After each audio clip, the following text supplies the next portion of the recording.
Hello, എല്ലാവർക്കും നമസ്കാരം. ഇന്ന് ഞാൻ ഒരു നോമ്പ് കഞ്ഞി ഉണ്ടാക്കാൻ പോവാണ്. ഇപ്പം അത് ഉണ്ടാക്കാനുള്ള കാരണം എന്ന് വെച്ചാൽ പെരുന്നാളൊക്കെ അടുത്ത് വരുമല്ലേ. അപ്പോൾ എനിക്ക് പഴയ കുറച്ച് ഓർമ്മകൾ വന്നു. ഞങ്ങൾ പണ്ട് നാഗർകോവിലിൽ താമസിക്കുന്ന സമയത്ത് ഞങ്ങളുടെ ഹൗസ് ഓണർ ആയിരുന്നു ഒരു അക്ക ഉണ്ടായിരുന്നു.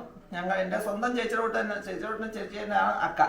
ആ അക്കയ്ക്ക് അതുപോലെ തന്നെ ഞാൻ സ്വന്തം അനിയത്തിയിലാണ്. ഞങ്ങളിപ്പോഴും ഇടയ്ക്ക് വല്ലപ്പോഴും നാഗർകോവിൽ പോകാറുണ്ട്. കഥയൊക്കെ ഞാൻ പറഞ്ഞതേ ഉള്ളൂ. ഈ പൊങ്കലും ദീപാവലി അങ്ങനെയൊക്കെയുള്ള വിശേഷങ്ങൾ വരുമ്പം അക്ക അവിടെ ഉണ്ടാക്കുന്നതിൻ്റെ പൊങ്കൽ തമിഴ് വിഭവങ്ങളൊക്കെ ഉണ്ടാക്കിയിട്ട് ഞങ്ങൾക്ക് തരും. ഓണം ആകുമ്പം ഞങ്ങൾ ഇതെല്ലാം പായസവും അങ്ങനെയുള്ള സാധനം ഉണ്ടാക്കി കൊടുക്കുക, ഓണത്തിനൊക്കെ വിളിക്കുകയൊക്കെ ചെയ്യുമായിരുന്നു. അതുപോലെ തന്നെ ഞങ്ങൾക്ക് അക്കയുടെ ഒരു ഫ്രണ്ട് തൊട്ടടുത്ത് താമസം കുത.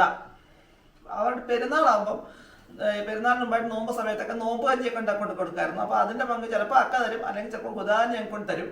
ഞങ്ങൾ ഉണ്ടാക്കുന്ന പായസവും അങ്ങനെ സാധനങ്ങൾ കുതായ്ക്കും കൊടുക്കും. ഇപ്പം ഞങ്ങൾക്ക് എല്ലാവർക്കും, ഞാൻ 3 കൂട്ടർക്കും ഞങ്ങൾക്ക് എല്ലാം മിസ് ചെയ്യുന്നുണ്ട്. പല സാധനങ്ങളും ഞങ്ങൾ മിസ് ചെയ്യുന്നുണ്ട്. അപ്പം ആ ഒരു ഓർമ്മ നിർത്തിക്കൊണ്ട് ഞാൻ ഒരു നോമ്പ് കഞ്ഞി ഉണ്ടാക്കുകയാണ്. അന്നത്തെ അവരൊക്കെ ഉണ്ടാക്കുന്ന കഞ്ഞിയുടെ ടേസ്റ്റ് നമ്മൾ ഉണ്ടാക്കിയാൽ വരുമെന്ന് തോന്നുന്നില്ല, എങ്കിലും എനിക്കറിയാവുന്ന രീതിയിൽ ഞാൻ ഉണ്ടാക്കുകയാണ്. അന്ന് ഹുദായിടക്കൊക്കെ ചോദിച്ചും അക്കടക്കൊക്കെ ചോദിച്ചൊക്കെ പറഞ്ഞു വെച്ചിട്ടുണ്ട്. അക്ക ഹുദായിടൊക്കെ ചോദിക്കും, ഞാനും പറഞ്ഞു ചോദിക്കാൻ എന്തെങ്കിലും പറയാതെ കേട്ടോണ്ടൊക്കെ ഇരുന്നു. അപ്പോൾ ആ ഒരു ഓർമ്മ വെച്ചുകൊണ്ട് ഞാനന്ന് ഉണ്ടാക്കാൻ നോക്കുകയാണ്. നമുക്കിന്നൊന്ന് ഉണ്ടാക്കാം. എങ്ങനെ ഇരിക്കും ഞാൻ ഉണ്ടാക്കാൻ നോക്കാം. അപ്പോൾ നമുക്ക് നേരെ വീഡിയോയിലേക്ക് പോകാം. ബാക്കി കാര്യങ്ങൾ ഇതുണ്ടാക്കുന്ന മുറയ്ക്ക് ഞാൻ പറഞ്ഞുതരാം. വേണ്ട, ഞാൻ നോയമ്പ് കഞ്ഞി ഉണ്ടാക്കാനായിട്ട് എടുത്ത് വെച്ചേക്കുന്ന സാധനങ്ങൾ പറഞ്ഞാൽ 250 ഈ മെഷറിംഗ് കപ്പിനകത്ത് 1 കപ്പ് അരി, ഉണക്കലരി പൊടിച്ചത്. ഉണക്കൽ അരി പൊടിച്ചത് നല്ല ഗുണമുള്ള സാധനമാണ്, ആരോഗ്യത്തിന് നല്ലതാണ്. ഇത് നോമ്പ് കഞ്ഞി എന്നുള്ളത് നമ്മുടെ ഹെൽത്തിനും നല്ലൊരു സാധനമാണ്. നോമ്പ് കഞ്ഞി ഉണ്ടാക്കി കുടിക്കുന്നത്.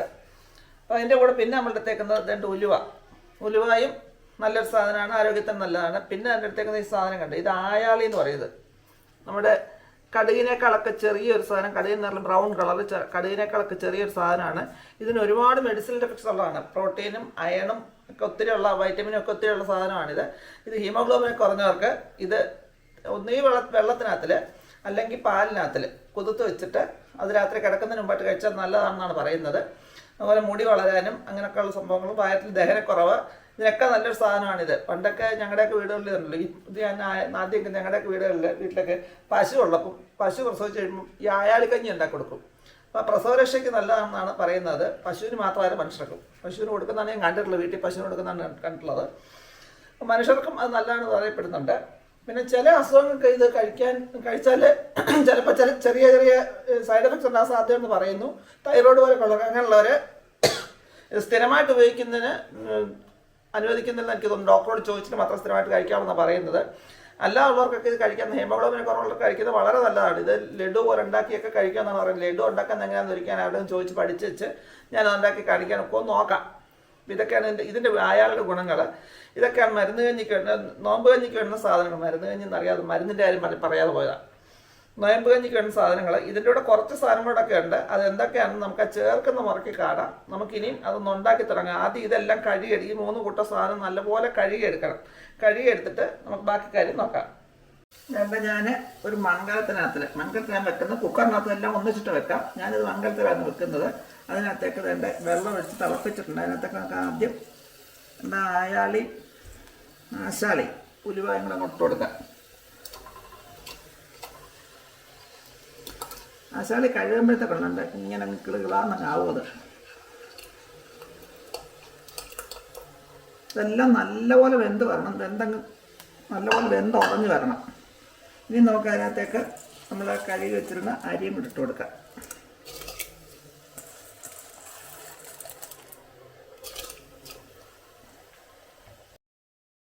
ഇനി നമുക്ക് അതിനകത്തേക്ക് 1.5 teaspoon ginger powder, dry ginger powder, ചുക്കുപൊടി. ചുക്ക് ചതച്ചിട്ടത് നല്ലതാണ്. പക്ഷെ ഞാനത് ഇടാത്ത കാരണം വെച്ചാൽ ചുക്ക് ചതച്ചിട്ട് ഇതിനകത്തെല്ലാം കടിക്കുക. ചുക്ക് ചതച്ചതിൻ്റെ ആ ഒരു ഇത് വരുമല്ലോ, അതുകൊണ്ടാണ് ഞാൻ പൊടി ഇട്ടേക്കുന്നത്. ചതച്ചിട്ടാലും നല്ല ഗുണമാണത്. അപ്പോൾ എല്ലാം കൊട്ടുന്ന ഇളക്കി നമുക്കിനെ വേവിച്ചെടുക്കാം.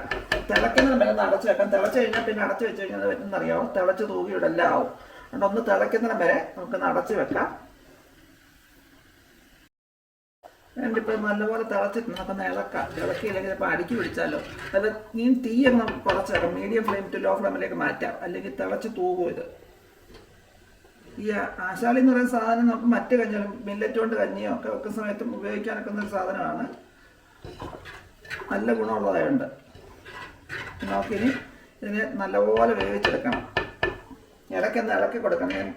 ഇനി അടയ്ക്കുന്നില്ല, അടച്ചാൽ തിളച്ച് തൂകുന്നുണ്ട്. അടയ്ക്കാതെ വെച്ച് വേവിച്ചെടുക്കാം. ഇത് വെന്ത് വരുമ്പോഴത്തേക്ക് വേറെ ഒന്ന് രണ്ട് സാധനങ്ങൾ നമുക്ക് റെഡിയാക്കാനുണ്ട്. അതെന്താണെന്ന് നമുക്ക് നോക്കാം. എൻ്റെ കഞ്ഞി വെന്ത് വരുമ്പോഴത്തേക്ക് നമുക്ക് ഇതിനകത്ത് അരയ്ക്കാനുള്ള തേങ്ങ ഉണ്ട്. കുറച്ച് ഒരു അരമുറി തേങ്ങ എടുത്ത് വെച്ചിട്ടുണ്ട്. അതിനകത്ത് 1/2 ടീസ്പൂൺ ജീരകം, പിന്നെ വരുന്നത് ഒരു 4-5 വെളുത്തുള്ളി, വലിയ വെളുത്തുള്ളിയാണ് ഇട്ടേക്കുന്നത്. പിന്നെ 5-6 ചുവന്നുള്ളി. ഇത്രയും കൂടെ നല്ല ഭംഗിയായിട്ട് നല്ല വെണ്ണ പോലെ അരച്ചെടുത്തോണ്ട് വരണം. അപ്പോൾ തന്നെ നമ്മുടെ അരിയൊക്കെ ഒരു 3/4 ഭാഗത്തോളം വേവായിട്ടുണ്ട്. ഒന്നുകൂടെ വേവണം, നല്ലപോലെ വെന്ത് ഉടയണം ഇത്. ഇനി നമുക്കിതിനകത്തേക്ക് കുറച്ച് മഞ്ഞൾപ്പൊടി ചേർക്കണം.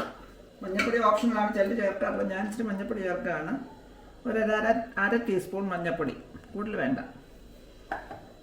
അതുപോലെ തന്നെ ആവശ്യത്തിന് ഉപ്പും ചേർക്കണം.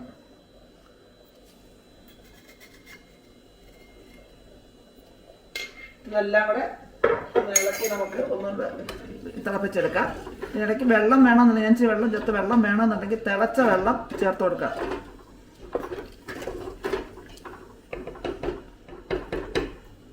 ബാക്കി വേവട്ടത്. അതുകൊണ്ട് നമ്മുടെ കഞ്ഞിയൊക്കെ നല്ലപോലെ വെന്തിട്ടുണ്ട്. ഇനി നമുക്ക് വേണ്ട അരച്ചുകൊണ്ട് വന്നരപ്പ്, വെളുത്തുള്ളിയും ചുവന്നുള്ളിയും ജീരകവും തേങ്ങയും അരച്ചുകൊണ്ട് അരപ്പ് അങ്ങോട്ട് ചേർത്ത് കൊടുക്കാം.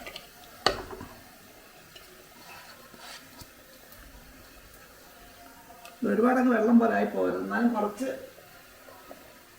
കോരി പിടിക്കാനുള്ള ലൂസ് വേണം. പിന്നെ ഈ ഉണ്ടാക്കുന്ന മൺകലത്തിലായതുകൊണ്ട് തന്നെ ഇരുന്ന് അതിൻ്റെ വെള്ളം ഒന്ന് പറ്റുകൊണ്ട് ഇച്ചിരി വെള്ളം നമുക്ക് ഒഴിച്ചു കൊടുക്കാം.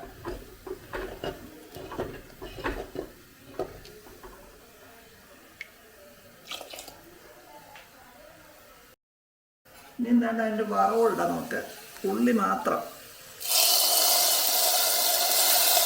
അതുകൂടെ അങ്ങോട്ട് ഇട്ട് കൊടുക്കാം. ഇത് നല്ലപോലെ തിളച്ച് കഴിയുമ്പോൾ തന്നെ അണയ്ക്കാം.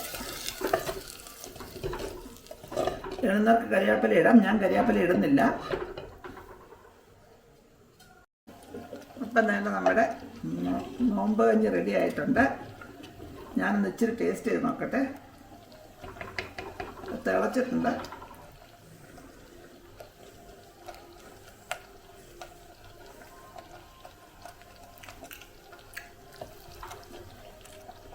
നല്ല ടേസ്റ്റ് ഉണ്ട്. ചെറിയ ഒരു പിന്നെ ആയാലയുടെ ഉലുവയുടെ കൂടെ ചേർന്ന്, ഉലുവ ഞാൻ കുറച്ചായിട്ടുള്ളൂ, ആയാലയുടെ ആണെന്നറിയില്ല.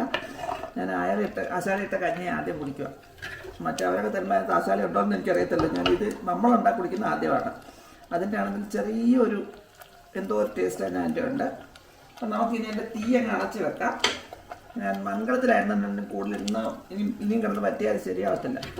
ഇപ്പം നല്ല പരുവത്തിന് വെള്ളം കട്ടിക്ക് ഒന്നുകൂടെ ഒന്ന് കുറുവും. ഇത് തീ അങ്ങ് അടയ്ക്കാം.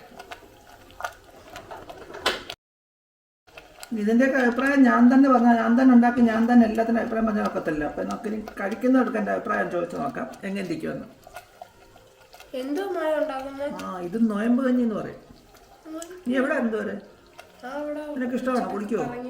കുടിക്കുവോ? നോയമ്പ് കഞ്ഞി എന്ന് പറയടാ.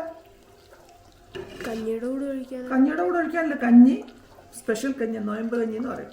ഹെൽത്തിന് ആരോഗ്യത്തൊക്കെ നല്ലതാ. ഇഷ്ടമുള്ളത് മാത്രം കഴിച്ചാൽ മതി. അവന് കഞ്ഞിപ്രേമിയാണ്, പക്ഷെ നോയമ്പ് കഞ്ഞി നമ്മൾ അങ്ങനെ വേണ്ട. അവന് കഞ്ഞിയും കടും അങ്ങനെ ഇഷ്ടം.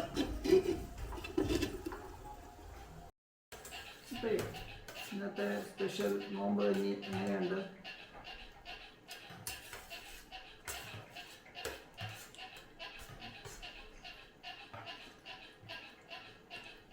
അത് മൺകലത്തിനകത്തിൽ ചേർത്തപ്പഴിയിട്ട് ഇളക്കി ഉണ്ടാക്കിയതാണ്. നാടൻ രീതിയിൽ നോമ്പ് കഞ്ഞി എങ്ങനെയുണ്ട്?